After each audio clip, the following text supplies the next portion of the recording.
한국은 트럼프 시대의 희생양이었다. 일본은 전략적으로, 한국은 감정적으로 움직였다. 이런 평가들 들어보신 적 있으실 겁니다. 하지만 과연 그 말들이 진실일까요? 조용히 움직였지만 판을 바꿔버린 나라가 있습니다. 트럼프의 예상조차 뛰어넘은 정밀한 수. 지금부터 미국의 한 경제학자가 직접 목격한 한국의 기막힌 반격을 들어보시죠. 이야기를 시작하기 전에 구독과 좋아요는 이미 눌러주셨죠? 감사합니다. 그럼 이야기를 바로 시작하겠습니다. 안녕하세요. 저의 이름은 리처드 콜맨입니다. 저는 미국에서 수십 년간 경제학을 연구하며 백악관을 비롯한 여러 행정부의 경제 자문으로 활동했던 사람입니다. 국제무역, 외교 전략, 그리고 국가 간의 이해득실을 수없이 분석해온 제게도 지금부터 말씀드릴 이야기는 아주 특별한 경험으로 남아 있습니다. 단순한 경제 지표나 외교 수치만으로 설명할 수 없는 그 무엇. 저는 그날 이후 한국이라는 나라를 완전히 다르게 바라보게 되었고 지금도 종종 그 순간을 떠올리곤 합니다. 그건 국가의 전략을 뛰어넘는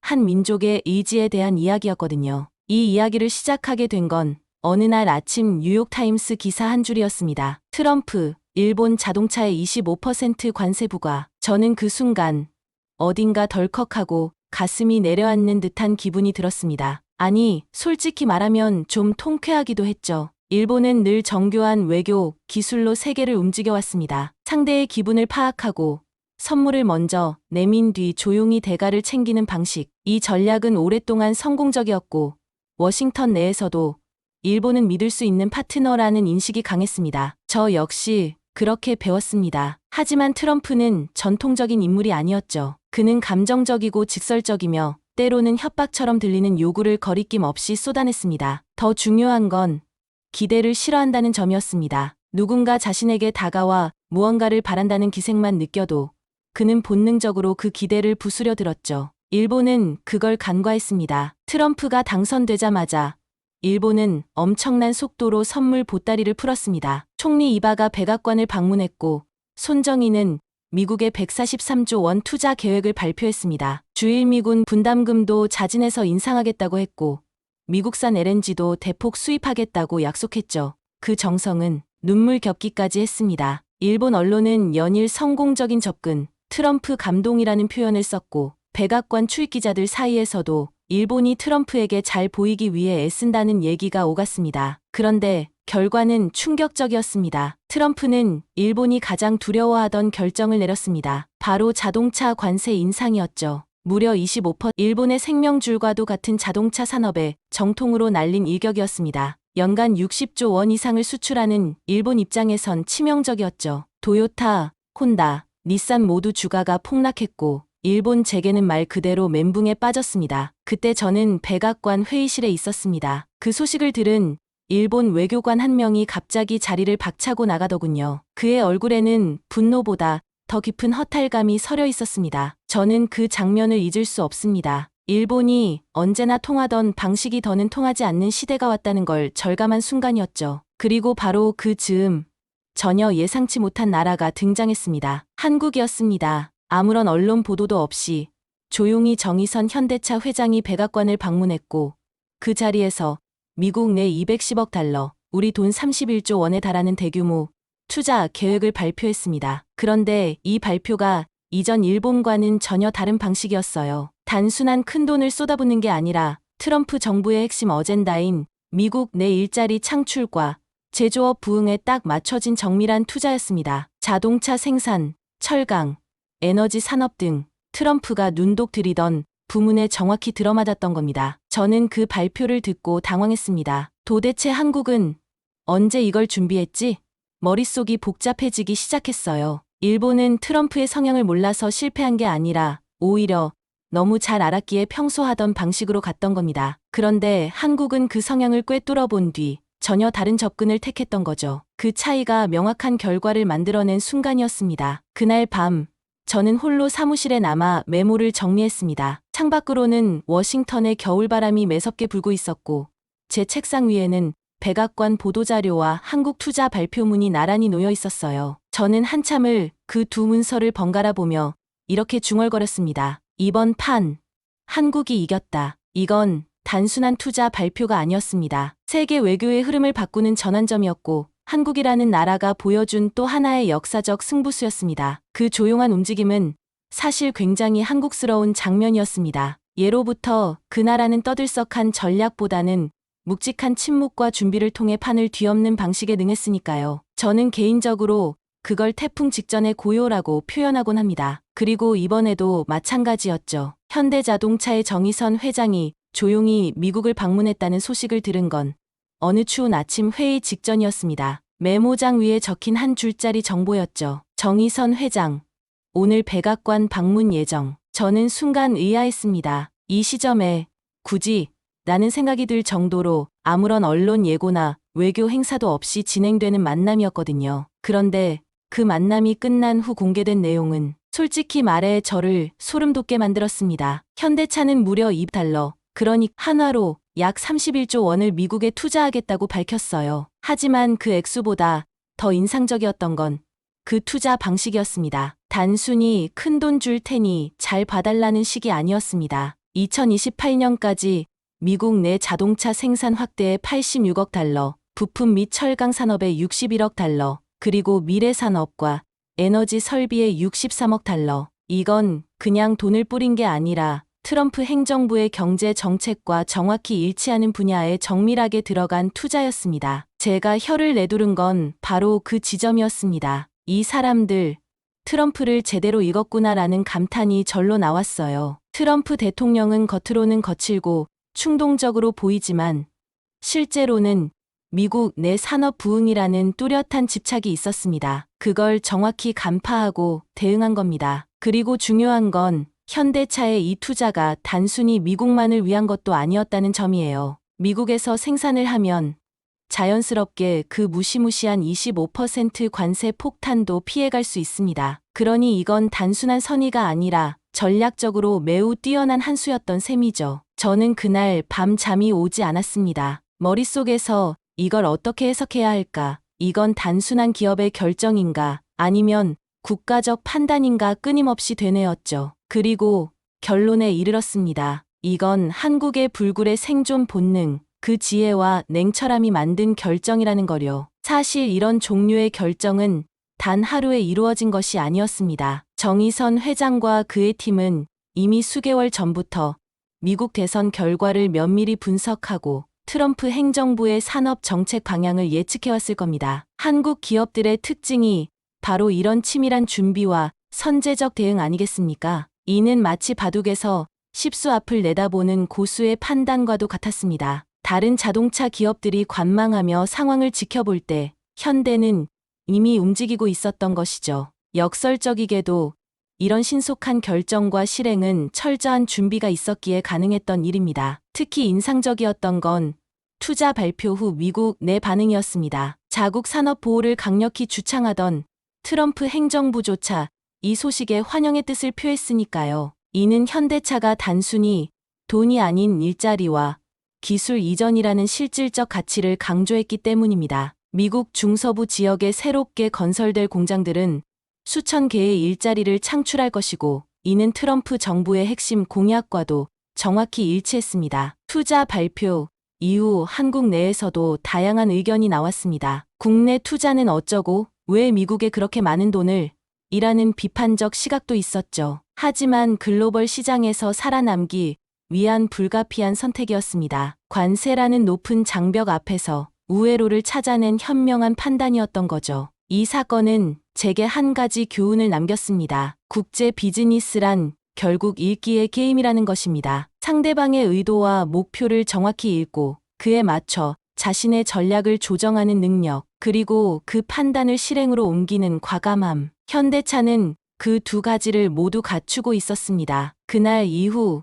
저는 한국이라는 나라에 대한 감정이 달라졌습니다. 단순히 무역 파트너 정도로 보았던 나라가 아니라 위기를 기회로 바꾸는 법을 본능처럼 아는 민족이라는 생각이 들었거든요. 사실 한국은 늘 그랬습니다. 외환위기 때도 금융위기 때도 언제나 이들은 허리를 졸라매고 반격의 타이밍을 기다렸습니다. 그리고 이번에도 마찬가지였습니다. 일본이 정성을 다해 문을 두드렸지만 푸대접을 받은 그 순간 한국은 조용히 정답을 내놓았던 겁니다. 트럼프는 누구보다 자기 중심적이고 감정적인 리더였습니다. 하지만 아이러니하게도 그는 실속에는 매우 민감한 사람이었죠. 그가 진심으로 좋아하는 건 아첨이 아니라 자신의 정책에 실질적인 도움을 주는 파트너였습니다. 현대차의 투자 발표는 그에게 딱 맞는 선물이었습니다. 그래서일까요?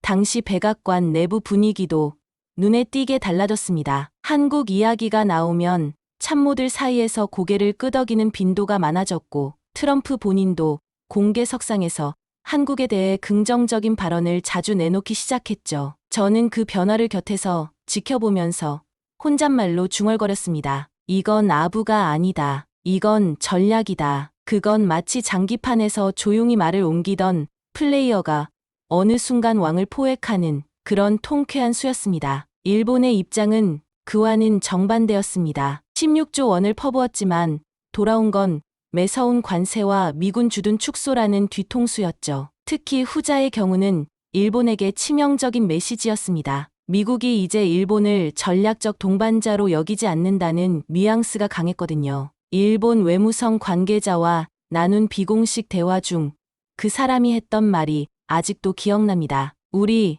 너무 오래 미국을 믿었나 봐요. 그 말을 들으면서 저는 속으로 고개를 끄덕였습니다. 일본은 너무 오래 과거의 방식을 믿었고 한국은 너무 빨리 미래를 읽어냈던 겁니다. 현대차의 투자는 단순한 기업의 이익이 아니라 한국이라는 국가의 의지이자 철학이 담긴 선택이었습니다. 그리고 트럼프는 그 신호를 정확히 읽었습니다. 그 후 몇 주 동안 워싱턴 내부에서는 한국과의 관계를 더욱 깊게 발전시켜야 한다는 목소리가 커졌습니다. 국무부와 상무부 사이에서도 한국과의 새로운 무역 협정, 기술 협력 방안 등이 활발하게 논의되기 시작했죠. 저는 그 회의들에 참석하면서 한국이 단순히 돈을 푼 것이 아니라 신뢰라는 더 큰 자산을 얻어가고 있다는 사실을 실감했습니다. 특히 인상적이었던 건 트럼프 대통령이 어느 비공식 모임에서 했다는 말입니다. 한국 사람들은 말이 없어. 하지만 그들은 행동한다. 간결하지만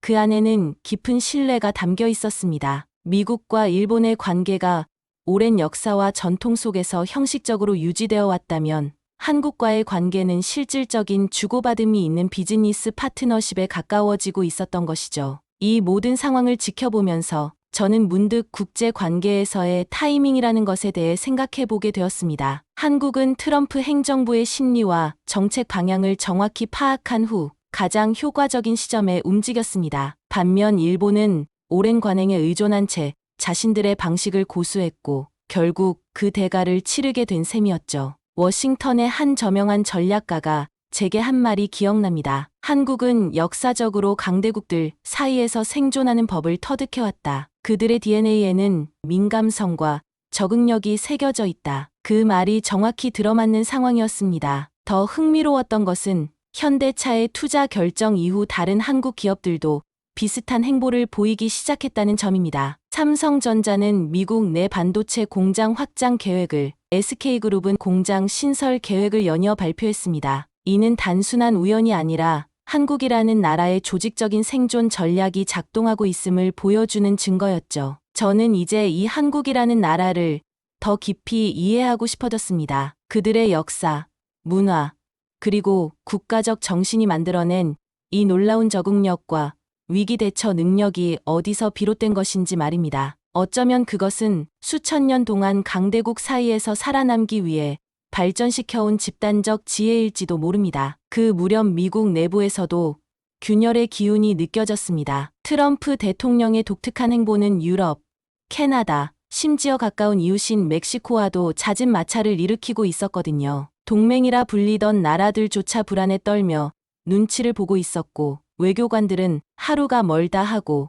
예정에 없던 대책회의에 소환되기 일쑤였습니다. 그 와중에 한국은 단 한 번도 목소리를 높이지 않았습니다. 조용했지만 정확히 중심을 향해 걸어가고 있었죠. 기억에 남는 장면이 하나 있어요. 트럼프가 기자회견 도중 미국 내 일자리 창출과 제조업 부흥에 대해 장황하게 이야기하던 중이었죠. 그때 불쑥 한국 이야기를 꺼냈습니다. 한국이 최근 발표한 투자 계획 매우 인상 깊었다. 훌륭한 파트너다. 그 말 한마디가 백악관 기자실을 술렁이게 만들었어요. 언론들도 일제히 반응했고 워싱턴 정가에서 한국이라는 이름이 갑자기 회자되기 시작했습니다. 저는 순간 깨달았습니다. 지금까지 대부분의 국가들이 트럼프에게 대놓고 대항하거나 혹은 일본처럼 눈치를 보다 결국 엉뚱한 데 돈을 퍼붓는 선택을 해왔던 반면 한국은 보여주기, 읽어내기에 집중했다는 거요. 그리고 그 전략이 정확히 맞아떨어졌습니다. 트럼프라는 고집센 리더를 움직이기 위해서는 논리보다 실익,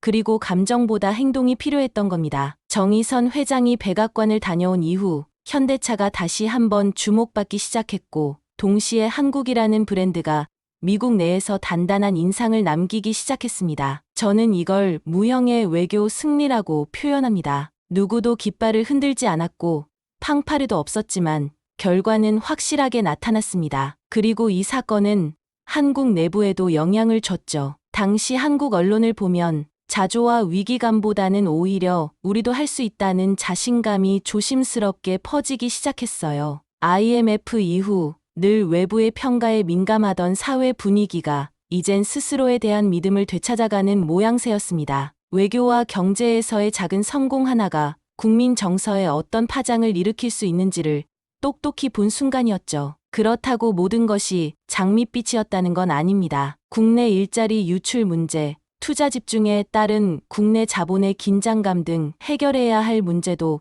분명 존재했습니다. 하지만 적어도 이 판에서 한국은 당하고만 있는 나라는 아니라는 걸 세계에 보여준 겁니다. 그리고 그 중심엔 자극적인 언행 대신 차분하고 치밀한 전략이 있었습니다. 그것이야말로 제가 한국을 다시 보게 된 결정적인 이유였습니다. 현대차의 투자 결정 이후 워싱턴에서는 점점 더 많은 정치인들이 한국에 관심을 보이기 시작했습니다. 백악관의 환영 신호가 나온 이상 다른 정치인들도 한국과의 관계를 공고히 하는데 관심을 보였죠. 특히 미국 중서부의 러스트 벨트에 위치한 주들의 주지사들은 현대차의 투자를 자기 지역으로 유치하기 위한 적극적인 로비를 시작했습니다. 저는 오하이오주의 한 타운홀 미팅에 참석한 적이 있습니다. 그곳에서 주지사가 한 발언이 인상적이었어요. 우리는 한국의 투자를 환영합니다. 이것은 단순한 공장 하나가 아니라 우리 지역사회의 미래를 바꿀 수 있는 전환점입니다. 그의 말에 지역 주민들은 뜨거운 박수로 화답했습니다. 몇 년 전만 해도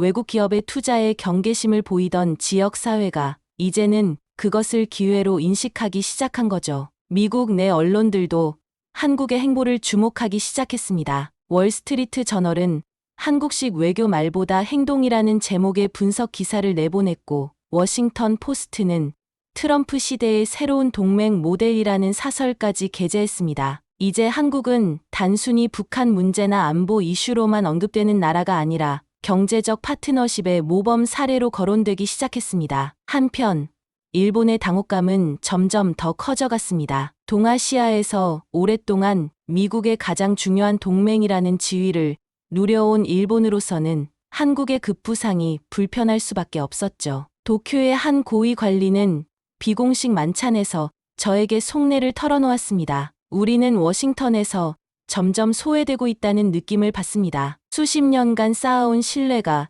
이렇게 쉽게 흔들릴 줄은 몰랐습니다. 그 무렵 저는 워싱턴의 한국 대사관을 방문할 기회가 있었습니다. 그곳의 분위기는 사뭇 달랐습니다. 과거의 소극적이고 방어적인 자세 대신 이제는 주도적으로 미국 내 여론을 형성하고 정책 결정자들과 적극적으로 소통하는 모습이었습니다. 한 외교관은 제게 이렇게 말했습니다. 우리는 이제 말이 아닌 행동으로 미국과 소통하고 있습니다. 저는 그 무렵 한국이라는 나라가 전 세계 무대 위에서 보여준 태도를 조용한 강자라는 표현으로 기억하고 있습니다. 겉으론 요란하지 않았지만 속으로는 치밀하고 날카로웠고 무엇보다 중심이 흔들리지 않았거든요. 그게 참 인상 깊었어요. 트럼프 대통령은 늘 주변을 소란스럽게 만들었지만 그 안에서 진짜 중요한 건 늘 조용히 지나갔습니다. 한국은 그 조용한 흐름을 탔던 겁니다. 당시 워싱턴의 분위기는 혼란 그 자체였습니다. 트럼프의 돌출 행동 하나에 하루 만에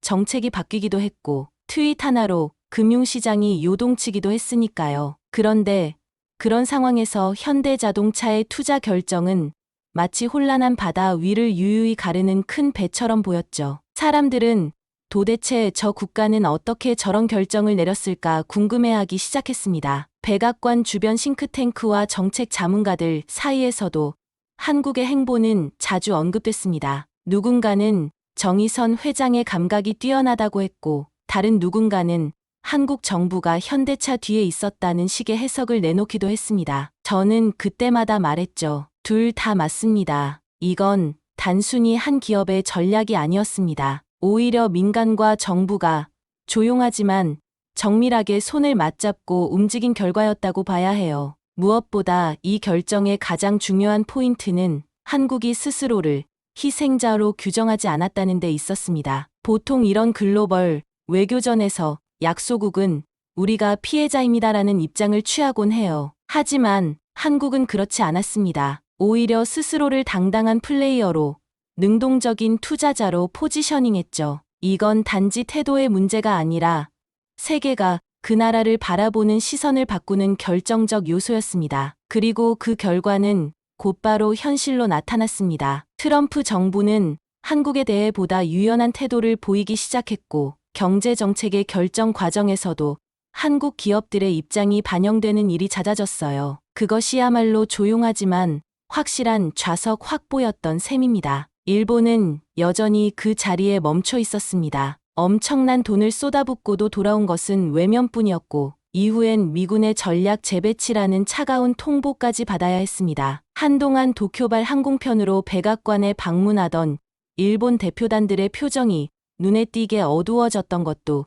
이 무렵이었죠. 저는 그 장면들을 지켜보며 한 가지 확신을 갖게 되었습니다. 이건 단순한 외교의 승패가 아니라 시대를 읽는 감각의 승부였다는 거죠. 바로 그 점에서 한국은 이번 게임의 진정한 승자였습니다. 가장 시끄러운 목소리가 이기는 세상에서 가장 정확한 판단으로 중심을 지킨 나라가 결국 역사에 남는다는 걸 저는 이 사건을 통해 다시 한번 배웠습니다. 시간이 지나면서 점점 더 뚜렷해졌습니다. 트럼프 대통령이 한국을 대하는 태도, 그리고 현대차에 대한 언급이 갈수록 호의적으로 변해갔거든요. 그의 말투나 방식이야 항상 직설적이고 때론 거칠었지만 그 속에 담긴 메시지는 분명했습니다. 우린 한국을 신뢰한다. 저는 그 문장에서 정치적인 계산도 감정적인 동요도 아닌 순수한 실익의 냄새를 맡을 수 있었어요. 트럼프는 결국 자기한테 이득이 되는 파트너를 챙기는 사람이니까요. 당시 미국 내부에선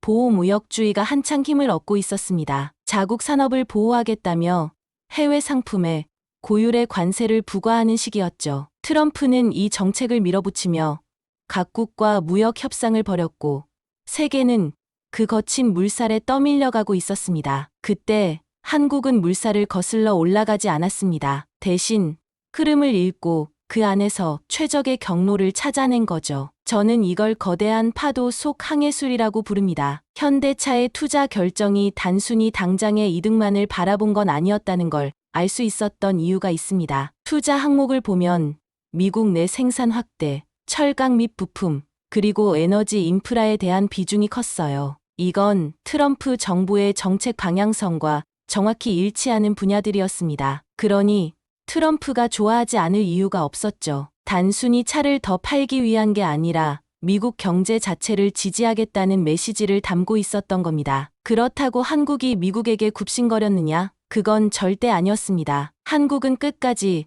자존심을 지켰습니다. 겉으로는 겸손했지만 내용은 철저히 계산되어 있었어요. 누가 봐도 상대가 원하는 걸 주되 그 안에 자국의 이익이 단단히 포함되어 있었거든요. 저는 그걸 세련된 실용주의라고 불렀습니다. 미국 내에서도 그런 외교 태도는 점점 존중받기 시작했어요. 당시 트럼프 대통령이 어느 회의석상에서 현대차의 투자 계획을 칭찬하면서 했던 말이 지금도 잊히지 않습니다. 이건 미국을 위한 진짜 투자다. 그 한마디에 회의장이 조용해졌습니다. 미국을 위한 진짜 투자라는 표현. 그 말엔 단순한 칭찬 이상의 의미가 담겨 있었어요. 정치인으로서의 메시지였고, 경제 리더로서의 승인 신호였고, 무엇보다 앞으로 한국과의 협력 관계를 어떻게 풀어가겠다는 일종의 선언처럼 들렸죠. 그리고 저는 그 순간, 그날 회의장의 공기가 바뀌는 걸 느꼈습니다. 한국이라는 이름이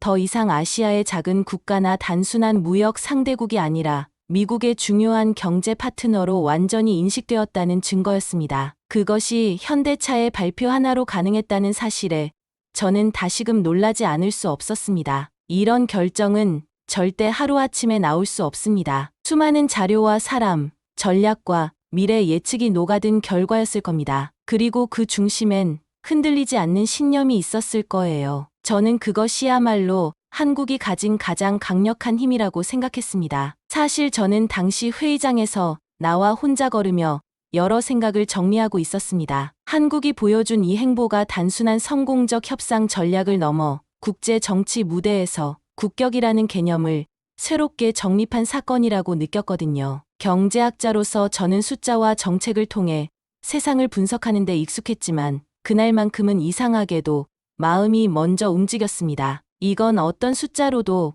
평가할 수 없는 종류의 승리였어요. 돌이켜보면 한국은 늘 주변 강대국 사이에서 치열하게 살아남아야 했던 나라였습니다. 수많은 위기 속에서 포기하지 않았고 오히려 그 위기를 디딤돌 삼아 더 높은 곳으로 올라섰죠. IMF 외환위기, 금융위기, 북핵 위협, 무역전쟁 등 수없이 많은 불안 요소 속에서도 중심을 잡고 흔들리지 않았다는 것. 그건 단순한 행운이 아니라 뿌리 깊은 생존 본능과 집단적 지혜의 결과라고 생각합니다. 이번 트럼프와의 사건 역시 마찬가지였어요. 일본은 언제나처럼 대규모 자금을 앞세운 선물 외교를 펼쳤습니다. 그리고 그 방식은 이전 정부들에겐 꽤나 효과적이었죠. 하지만 트럼프는 달랐습니다. 그는 자신을 위한 무언가를 기대하지 않았고 당연하게 받아들이지도 않았어요. 오히려 그런 방식이 오히려 그를 자극했을 수도 있죠. 왜냐하면 그는 자신이 주도하고 있다는 인식을 좋아하는 사람이었으니까요. 반면 한국은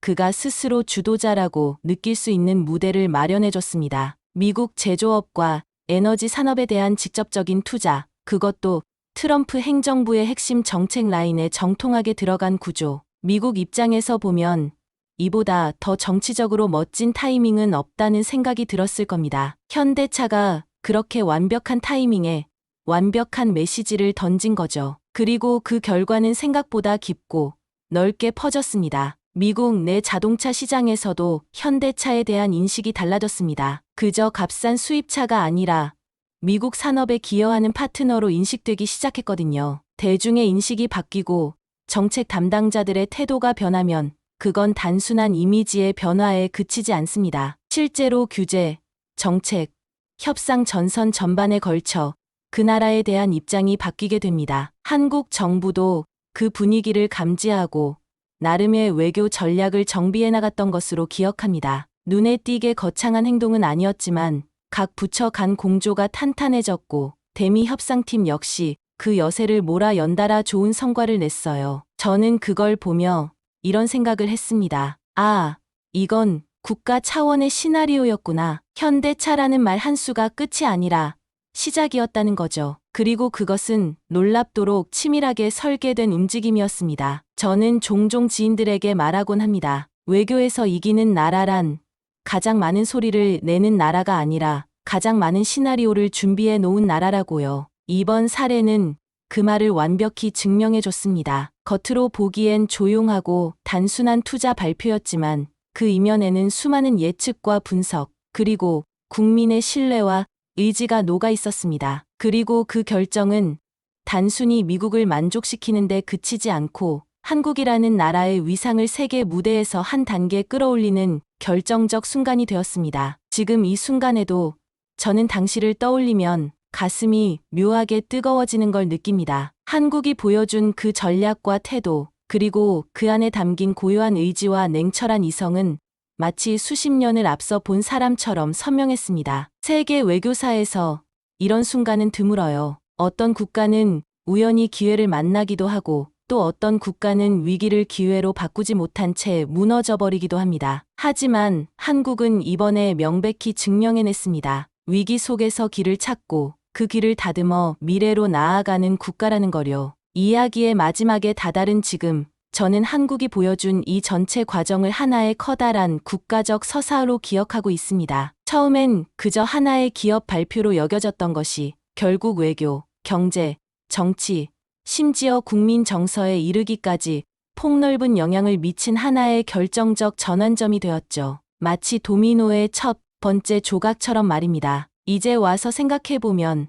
트럼프 대통령은 단순히 예측 불가한 인물이 아니었습니다. 그는 세상의 흐름을 비트는 방식으로 판을 새로 짜는 사람이었어요. 그런 의미에서 그와 마주해야 했던 모든 국가는 전통적인 외교 문법만으로는 결코 승산이 없었을 겁니다. 그 판에서 한국이 이겼다는 건 단지 운이 좋았다는 말로는 절대 설명되지 않습니다. 저는 오히려 이렇게 말하고 싶습니다. 한국은 트럼프보다 한 수 위였다. 그리고 그 중심엔 결국 국민이 있었습니다. 저는 미국에서도 종종 이야기합니다. 한국은 정부가 바뀌고 정세가 출렁여도 국민들의 저력은 결코 흔들리지 않는 나라라고요. 이번 사례도 마찬가지였습니다. 정의선 회장이 발표한 투자 계획 뒤에는 수많은 노동자, 연구자, 정책가, 외교관, 그리고 이 모든 것을 뒷받침하는 국민들의 단단한 믿음이 있었던 겁니다. 우린 할 수 있다는 집단적인 자신감, 그게 바로 한국을 움직이는 진짜 원동력이었죠. 그렇다고 제가 한국을 완벽한 나라로 이상화하려는 건 아닙니다. 물론 부족한 점도 있고 넘어야 할 산도 많겠지요. 하지만 저는 분명히 말할 수 있습니다. 위기 때마다 드러나는 이 나라의 생존 본능, 그리고 불굴의 의지는 단순한 전략이 아니라 정체성이라는 것을요. 제가 워싱턴의 연구소에서 후배 연구원들에게 이 이야기를 처음 들려줬을 때 그들 중 한 명이 이렇게 물었습니다. 교수님, 그러면 결국 미국은 이기고 일본은 지고 한국은 현명했던 겁니까? 저는 잠시 생각하다가 이렇게 답했어요. 미국은 선택받았고 일본은 실수했고 한국은 준비되어 있었다. 그게 전부입니다. 준비된 나라만이 기회를 기회로 만들 수 있어요. 트럼프 시대는 혼돈의 시기였지만 동시에 능력 있는 국가에게는 또 하나의 시험장이기도 했습니다. 한국은 그 시험에서 A플 받았다고 저는 확신합니다. 이 글을 마치며 저는 한 가지 당부의 말을 남기고 싶습니다. 한국이 보여준 이 승리는 단발적인 성공이 아니라 긴 여정의 하나의 이정표였다는 걸 기억해 주셨으면 합니다. 앞으로도 수많은 도전이 닥쳐올 겁니다. 세계는 늘 그랬으니까요. 하지만 한국은 이미 자신만의 길을 만들어냈고 그 길은 앞으로도 수많은 나라들에게 본보기가 될 겁니다. 그렇기에 저는 이 이야기를 이렇게 마무리하고 싶습니다. 트럼프의 세상이 혼돈이었다면 한국은 그 혼돈 속에서 질서를 만든 나라였습니다. 그 질서는 단단한 신념과 조용한 용기, 그리고 치열한 준비 속에서 나왔습니다. 그리고 그 모든 것이 모여 오늘의 대한민국을 만들었습니다. 이것이 제가 직접 목격한, 그리고 지금도 기억 속에 생생히 살아있는 한국의 이야기입니다. 감사합니다.